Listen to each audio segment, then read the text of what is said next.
So, yun po mga kalingap, welcome back po sa ating YouTube channel, Kahit Video. Kung napapansin niyo po, nandito po tayo sa, ayan, tingnan niyo naman po yung likod, kabundukan.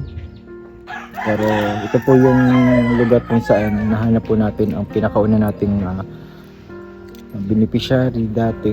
Yung pag-scout ka lang po namin ni Tatay Robin, si Indiano Bicolano. Napunta po kami dito natagpuan po namin si Tatay Robin.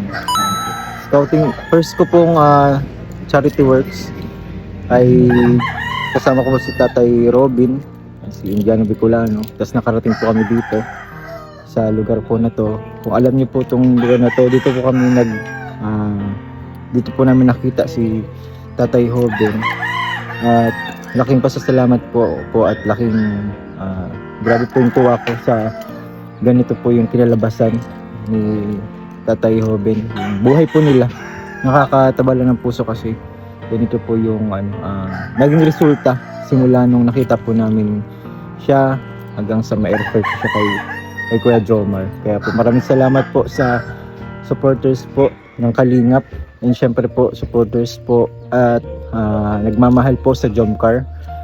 Kay Kuya Jomar, kay Carla, maraming salamat po sa inyo. Dahil po sa inyo, nagkaroon po ng kagandahan yung buhay po ni Tatay Robin. Nakaka-touch lang po kasi para po sa akin, ako hindi ko po kayang provide yung ganitong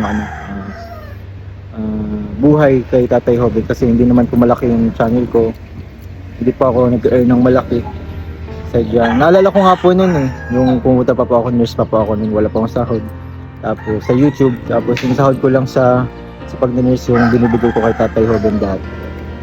So nakakatuwa kasi yung simula noon yung natulungan namin si Tatay Robin ay mas lumago, saka mas na-provide niya talaga yung sa mga anak niya yung pinaka the best, especially sa pag-aaral. Hindi niya po hinayaan yung anak niya. Hindi po naging hadlang yung yung pagiging solo parent. Kaya po, deserve ni Tatay Robin itong pangyayari po sa kanyang buhay. Tingnan niyo po mga Kalingap, and ongoing po yung pag-vlog namin kay Tatay Robin. Kasama ko po si Kuya Jomar at si Carl. Ito po mga Kalingap.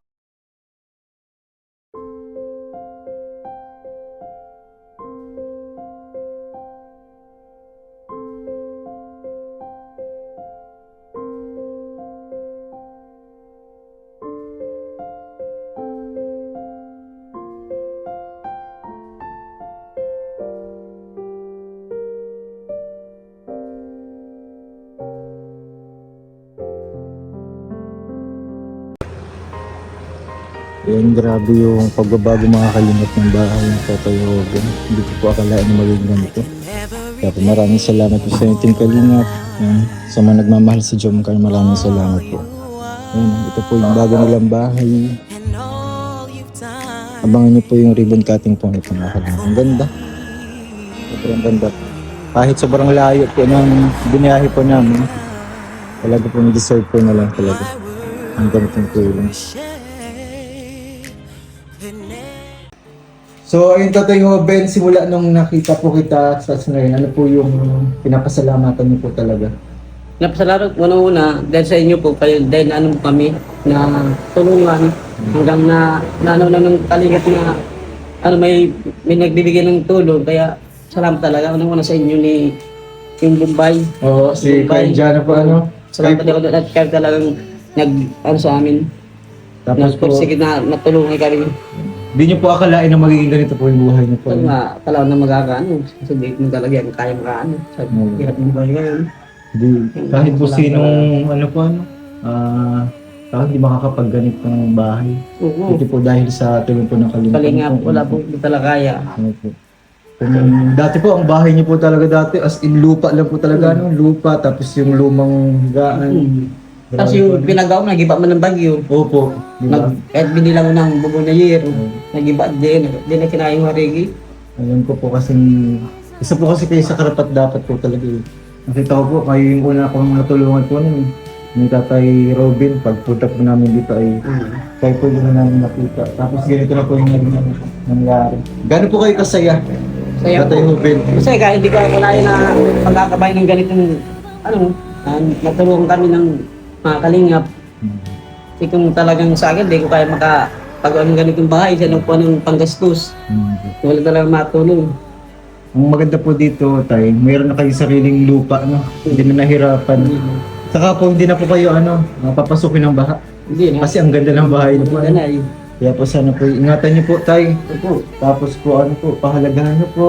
Yung po mga gamit pong nabinigay sa iyo. Tapos yung anak niyo po, huwag niyo pong pabayaan po. Oo. Para po, magabay din kayo paglaki po nila. Magsilbing aral yung niyo po. Yung paghihirap, pagtyaga niyo po sa kanila. So, po. Grabe. Yung blessing po ng kalingat po ay umaapaw kay Tatay Hoben. Kaya po thank you po sa mga kalingat. Ganda po. Kayo tayo, maraming salamat eh. Ingat po kayo palagi. Ingat po kayo palagi. Toy, ingat ka. Nag-aaral ng mabuti. Yung dalawang kapatid, nag-aaral? Nag-aaral. Buti naman. Total paalam, punta na po kami. Ingat po kayo. Sa susunod po ulit. Salamat na lang, sunod naman. Yan po. So, ayun Kuya Joms, Yes, Jay. may tanong lang ako. Anong message mo kay Tatay Hoben?